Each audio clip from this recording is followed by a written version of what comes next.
Good morning, ladies and gentlemen, and thank you very much for that kind introduction, and thank you very much for the invitation to be at this forum today and obviously attending yesterday.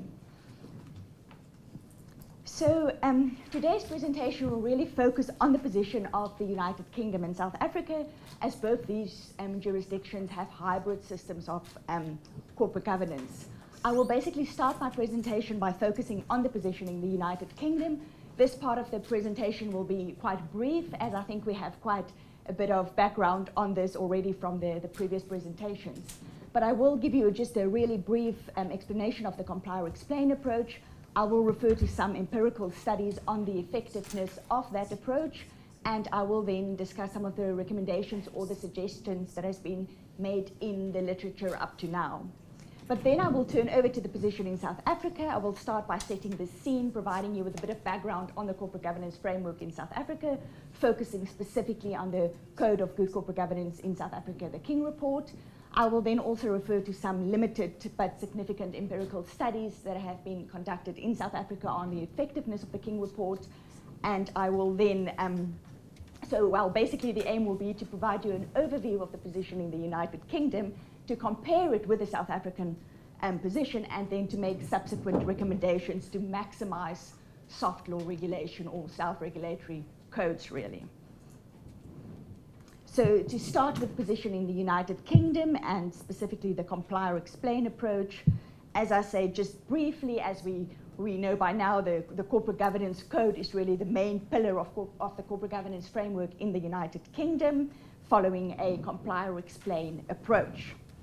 Now, I think explanations of non-compliance are really the cornerstone of the comply or explain approach, and this approach is really based on the premise that the market and shareholders will basically act as the enforcement mechanisms. The market will obviously monitor compliance and will either penalize non-compliance through the lowering of the share price or accept non-compliance based on justifications provided.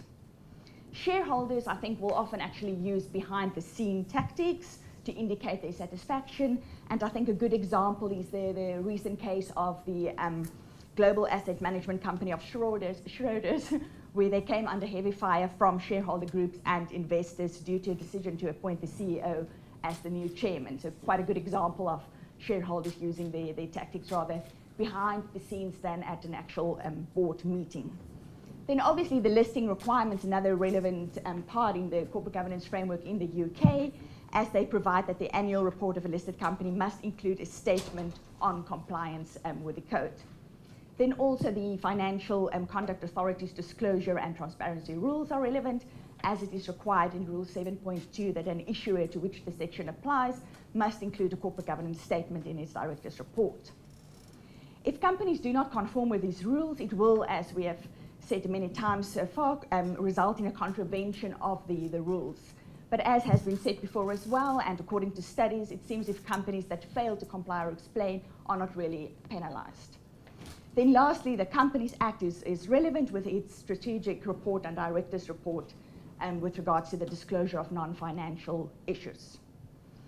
Now, based on this comply or explain approach and certain shortcomings or problems with this approach, numerous empirical studies have been conducted in the UK to indicate some of these problems. Now, I will not go into detail with regards to these studies, obviously, as we've referred to it before, and time will not allow me to do that, but that is really a brief summary of some of the significant studies that had a look at. Just as way of explanation, I will just refer to one of these studies, the one conducted by Arcott and Bruno, where during 2006, where they basically referred to 245 non-financial companies for the period 1998 to 2004, and they referred specifically to 8 indicators in the combined code that was applicable during that period. And they found, for instance, that for the period 2003 to 2004, there was 56% compliance. They said that 70% of the companies they looked at did give explanations, and 17% did not give explanations at all. But they said, once again, like many of the other studies, that the quality of these explanations is rather poor. And there are just 2 examples on your left-hand side, an example of a good explanation, and on the right-hand side, one which is not so good, not informative enough, not specific to the circumstances. Yes, so just two examples. So I think based on these studies and a few others that I had a look at, a number of conclusions can be drawn, and I've basically summarized what I have taken from these studies. And firstly, compliance is left to the discretion of the companies. Some companies indicated they did comply with the code, even though they did not really comply in reality. This results really in a tick box approach, where there is compliance with the letter of the law, but not necessarily with the spirit. In cases of non-compliance, explanations are often inaccurate, very brief, generic, boilerplate statements. And then it also seems if the market has chosen compliance as the rule, instead of viewing non-compliance with actual quality explanations also as compliance. So in view of these shortcomings with the comply or explain approach, a number of suggestions have been made in the literature really trying to aim to improve substantive disclosure in the context of a comply or explain approach. And I think, well, it has also been rightfully argued in this context that investors are actually often, in the case of non-compliance, more concerned about the financial performance of the company than the actual explanations being provided. But I think you cannot really, although this is true, in the spirit of good corporate governance, obviously you need to have good explanations that make sense. And you need to do that also in the spirit of good flexibility with self-regulatory codes.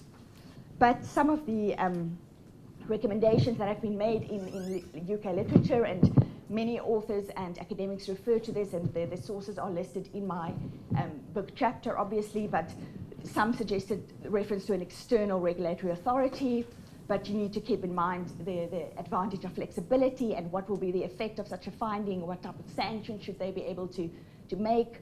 Do you need more guidance? Do you want tables, standardized forms? Someone also linked it with the business review, which is now obviously the strategic report. Do you need to include that there?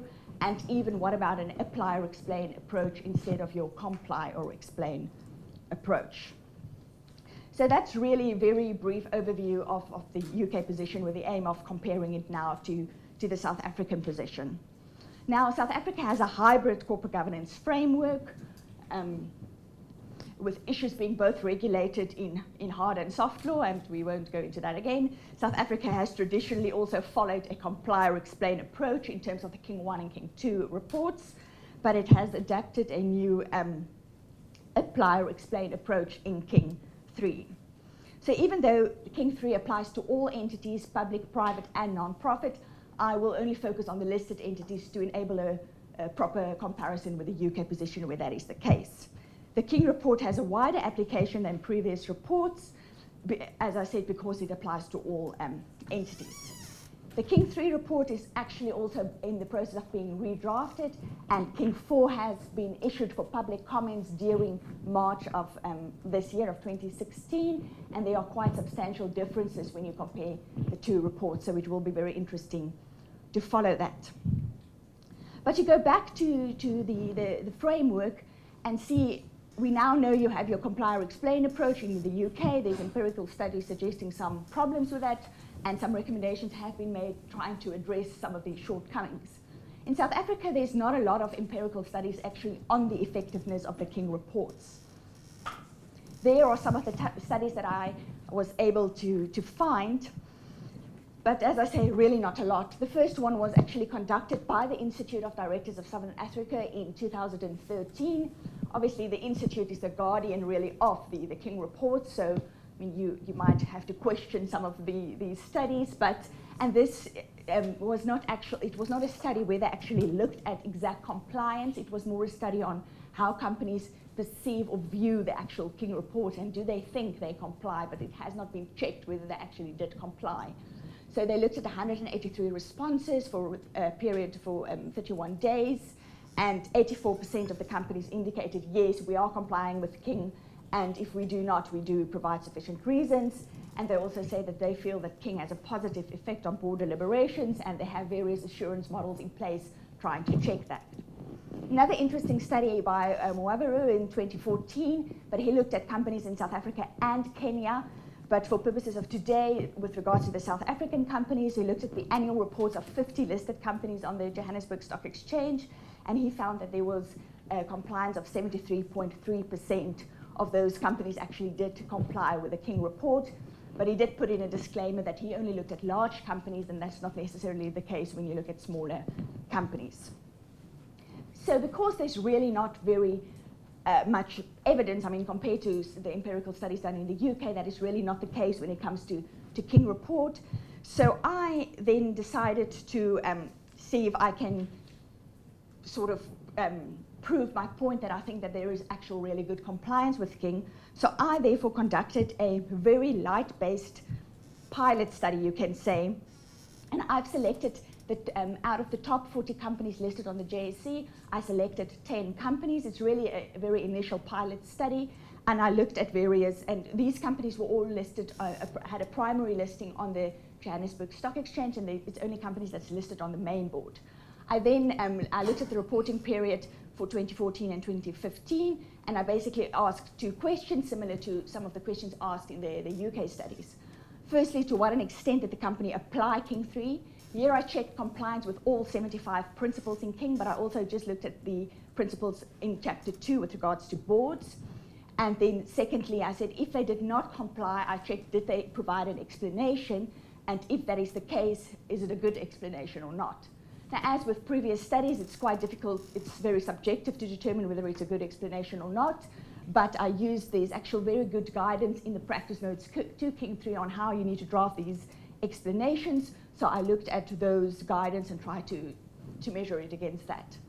Then the findings based on this very limited study is, while 3 out of 10 companies complied with all of the principles, so full compliance, 4 out of 10 complied with all but 1 principle, 3 out of 10 with all but 2 principles.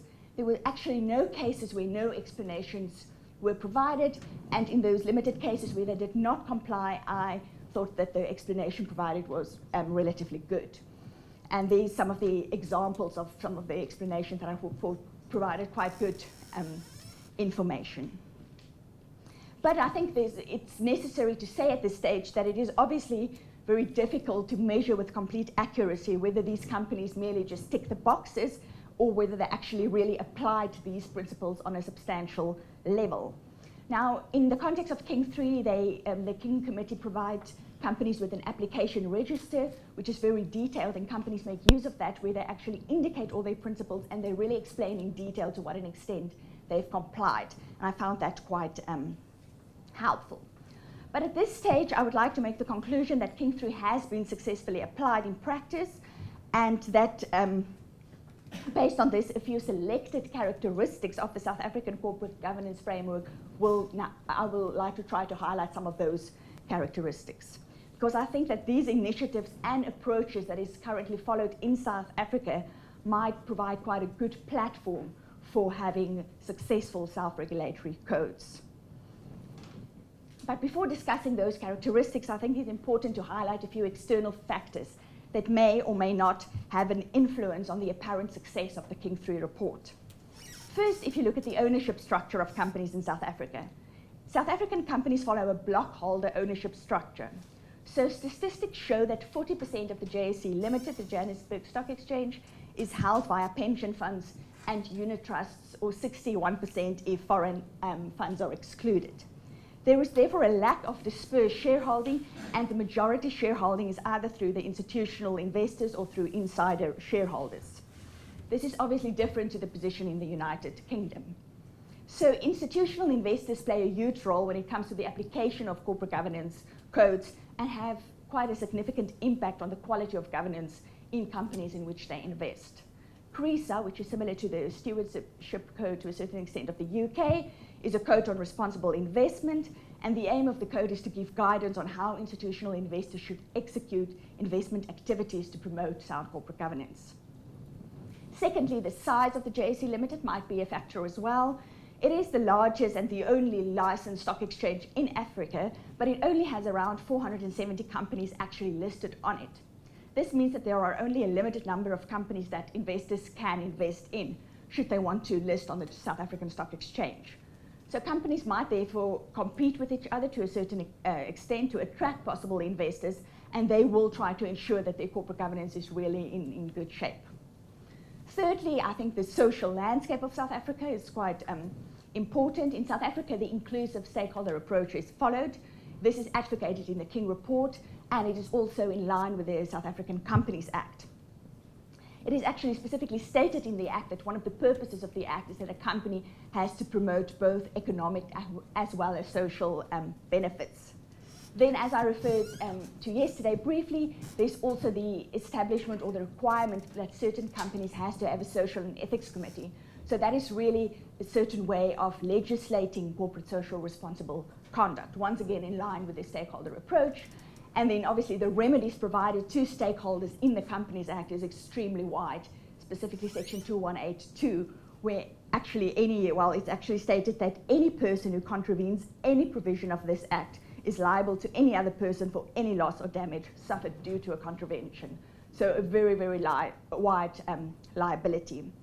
Then also in case law, the courts in the Stilfontein case, the court referred to the King report. In that case, it was actually King 2, saying that yes, companies that do not comply with the code is actually in breach of their duty of care and skill.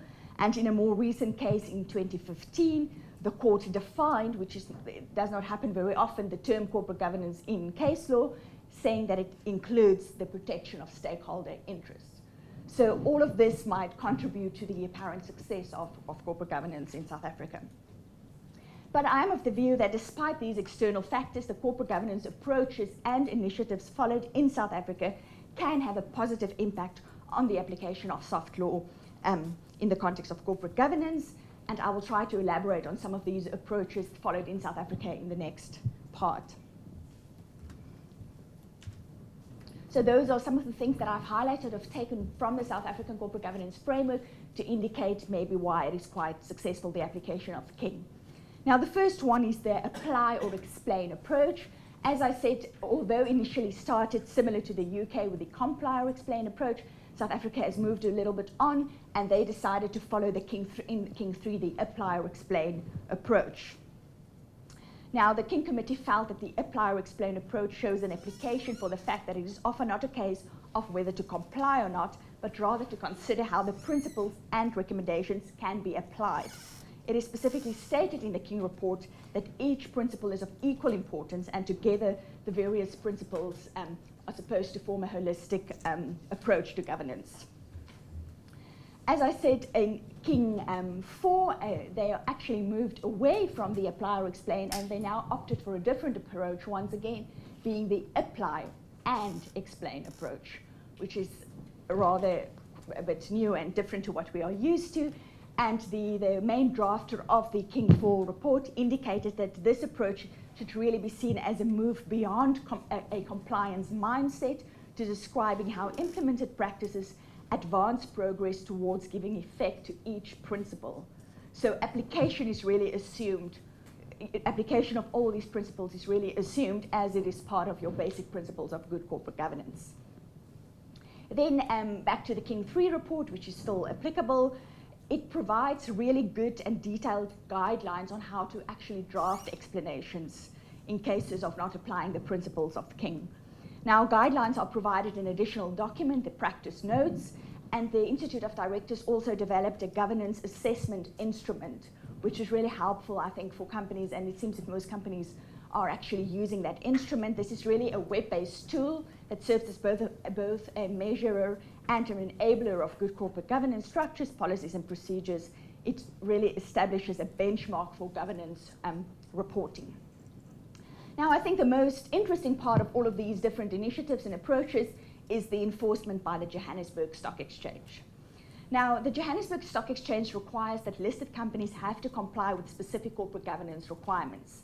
They furthermore require that listed companies indicate to what an extent they have complied with King 3, and if they did not, they need to provide explanations. So basically, in the listing requirements, you have certain specific corporate governance things that companies have to comply with. For instance, you have to have a separate CEO and non-executive director. You have to have an audit committee. So in listing requirement 3.84, they list these specific things that you as a listed company have to comply with. But then also in listing requirement 8.63, they say you need to comply with the King 3 report, and if you do not apply these principles, you need to explain. So they incorporate the King report, obviously, into the listing requirement, which is also the case in the UK. So compliance with the listing requirements is an important component of good corporate governance. And what is quite interesting, that there has actually been a recent matter in 2012 where, that was before the Financial Services Appeal Board. The directors of a company contravened listing requirement 3.84, so basically saying that they did not comply with all of these listing requirements. The JSE received an the JSE then actually there were some sanctions against these directors for not complying with the corporate governance requirements, 1 million rand per director, and also a public censure of the directorship. They then appealed against this, but the appeal was upheld. The fine was a little bit reduced, but they did enforce it. And they've indicated in this judgment, which has the same level as a High Court decision, and they definitely indicated, yes, these are the listing requirements, we will enforce it, you have to comply with it, very strict enforcement. Then the last thing is just the integrated reporting, which is also applicable in South Africa. Because integrated reporting is actually part of their King 3 report, it means it is also part of the listing requirements. In other words, you need to explain if you do not follow an integrated report. The question can be asked, is the integrated report different to the strategic report of the UK? I think the different really, and the differentiating factor is the fact that King 3 is incorporated into the listing requirements, and that the JSE actually really enforces these requirements. So to make my final conclusions, I think compliance is not the ultimate aim when it comes to corporate governance.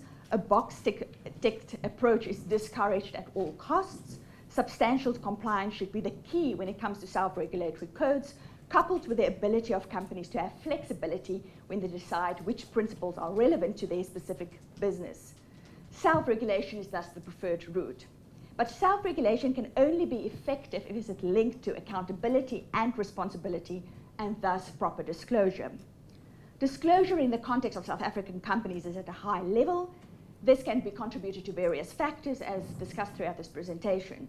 The inclusive approach, the requirement of integrated reporting, the fact that long-term sustainability is linked to integrated thinking, the strict enforcement role of the JSE, the apply or explain approach, and maybe even the apply or explain, or maybe even the apply and explain approach. The success can also be contributed to external factors such as the social landscape, the inclusive approach, the ownership structure of companies, the role of institutional investors. But despite this, I am of the view that some of the initiatives followed in South Africa can be applied more widely and address the shortcomings associated with self-regulatory regulation on corporate governance issues. And the new apply and explain approach would be especially interesting to follow. And just to conclude on a rather depressing note, a cartoon of the current political situation in South Africa, where the president was actually held to be in breach of the constitution. And I don't know if you followed the newspapers on the current position with regards to the upcoming elections, and the link of the Gupta family to the presidency, and how they influence parliament and even appointed some ministers apparently. But then maybe the silver lining of all of this is that despite the Gupta saga actually showed that corporate governance is working in South Africa. In the Financial 24 website, it says the positive spin from the Gupta saga is that corporate governance in South Africa is working as it indeed should. And that is worth a great deal for the future, as all the financial institutions broke all ties with the companies, the Gupta family owned a certain company, and the banks and everyone broke their ties with that company, acting in terms of principles of good corporate governance, and the Gupta directors subsequently resigned, and they actually acted in what is best for the company and the employees. And we will hope that the reputational risks associated with all of this will be restored in this company for the benefit for employees specifically. I thank you for your attention. Thanks, Irene, for this, and your question are welcome. Andrew. Thank you, Irene, for that. Oh, sorry, I've got to remember this. Yeah. I think there's some interesting developments in South Africa, and I think one of the interesting things are the movement to stakeholder importance in legislation as well as in here. I was just interested about two things. First one's very brief. Is the Farkas case an isolated case where there's enforcement by the stock exchange, or is that something that happens on a more regular basis?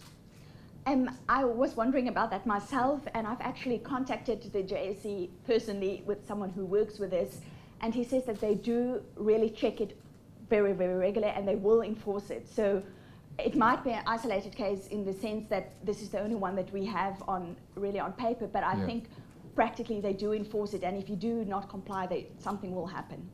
Okay, thank you. Just quickly following up, with Apply and Explain, is that going to make reports huge?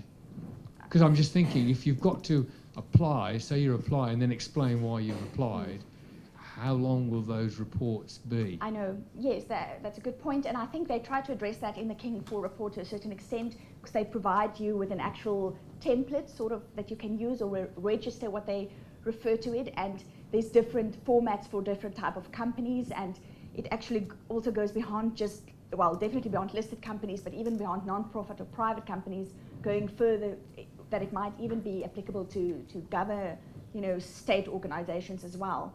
So they are saying, no, it won't be any different, and they say in the beginning they will not require more of you than they are currently requiring of companies. But I mean, if you look at the approach, it seems if more is expected, but I think they're trying to address that with providing you with this template. But I mean, I don't know how it's going to turn out, but that's their view. Thank you. Ken. Yes, Irene Marie. So in the U.S., one of the constant refrains one hears about director liability is that the more more obligations we impose, the less likely we're going to be able to find good people willing to serve. Right? So we protect them with D&O insurance and exculpatory provisions in the charters, and have a low-level obligation in the substantive law. Do you see, and so I'm intrigued by, especially in South Africa, right? It's a high level of obligation, or a higher level of obligation, enforceable by a number of stakeholders. Do you see a pushback from directors saying, look, I'm not going to, if these are my obligations, I'm not going to serve anymore? And if so, what is the answer that you can offer? Yes, a very good point. And I think when the Companies Act came out, that was one of the main things that most people said immediately. They said, like, you are crazy to be a director. Who would like to be a director? Because it's quite interesting. I don't know if it's like that in other countries, but it goes even further than, even if you're a board committee member and you're not a director, you will have the same obligations as a director or the same duties. So I mean, I honestly don't know why I would like to be a board committee member and not be a director, because you will have none of the advantages and you have all of the... So we do have the business judgment rule as well, to a certain extent, trying to protect directors and insurance for directors, I suppose. But I mean, everyone said that, and they say that, I don't know if people maybe sign up as directors without necessarily realizing the scope of Section 218, for instance. But I don't think since the 2009, when this act was in operation, it's not as if there's all of a sudden no people available. So people are still doing it, and I mean, maybe they remunerate it in a way that makes it worth it for them. But despite the real, and I agree, it's quite, I mean, you can be out, it's quite, you're exposed to a lot if you're a director. But it seems, I don't know if you agree with it, it seems that people still act as directors and they're not put off by this. And maybe they feel some of the other things in the act are protecting them because the business judgment rule was not applicable before this act. So that is an additional thing protecting them, maybe to a certain extent. And you have the insurance. So. It is just a, go ahead. No. Please take it to John. Just one quick comment. It's awkward, right? That this, in corporate governance, we worry about the people who actually have legal obligations because of their responsibilities. We don't worry about that in other areas of our lives, right? Yes. Thank you. I would just confirm what Irene Marie said just now. After I was part of the corporate law reform program in South Africa, and everybody predicted that this new Companies Act is going to be a disaster. I mean, even the trade union has got the standing to institute a statutory derivative action. Even the union can apply for the disqualification of a director. So all these sort of new stakeholder recognition, in particular employees, were built into the Act very intentionally, were criticized very, very widely, but there were no clear indications that people who would have been able to serve and are competent were no longer prepared to serve. It's one of the techniques used by people who's already in a position to try and scare legislatures to legislate too hard. But the practical reality is that it absolutely did not deter people to become directors. If you do the right thing, you won't get in trouble. That's just the point. Yeah.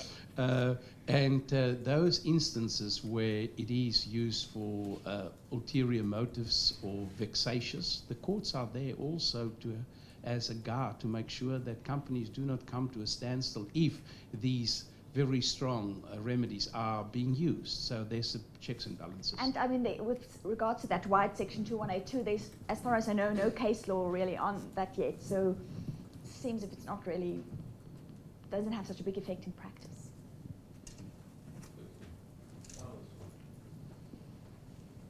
Thank you. Thank you for that. It's very interesting. And I've just got a feeling that these kind of hybrid layered systems of regulation are probably the way forward. And it's quite interesting to hear. And my question relates to the detail, because it's a little bit like the Australian and the UK system, where you start off with sort of voluntary comply or explain, apply or explain, but then a few of those are raised to mandatory in the listing rules. But that's kind of a contractual obligation in a way, or at least I think it is in the UK, that if you don't do that, you can be delisted as part of your contract.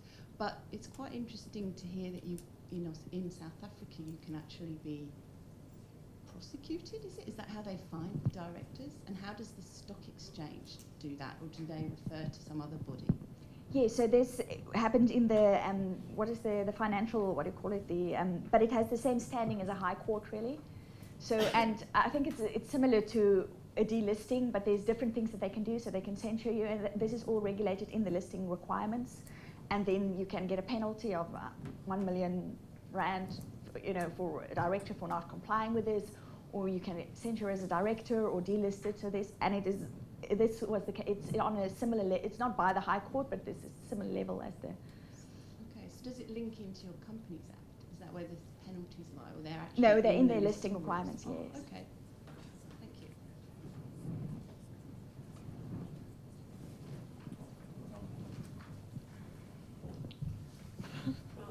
So, sorry, yeah.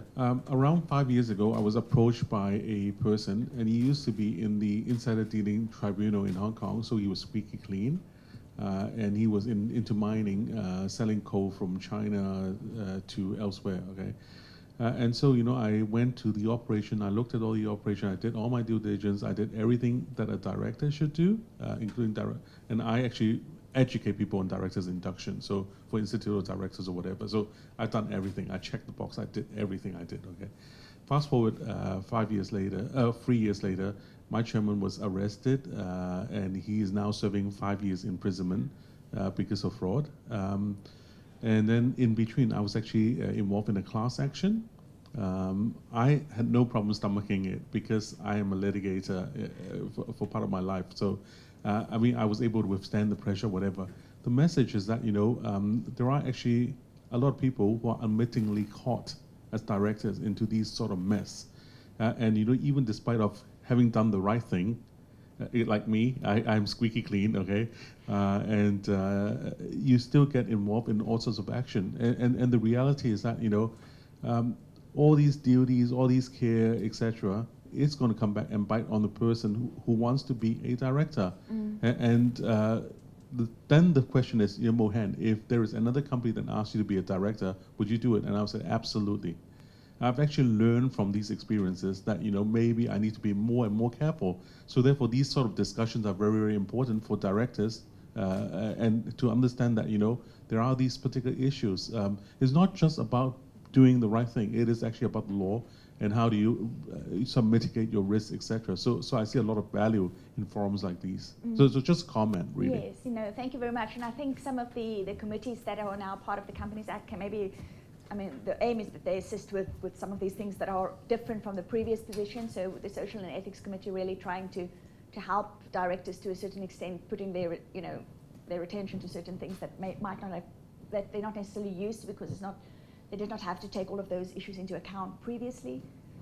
So, yes. So, thank you very much. We need to rest the case. Thank you. No one can really boil the ocean within 20 minutes, but you've given us thoughtful insights, and thank you very much on that. Thank you very much.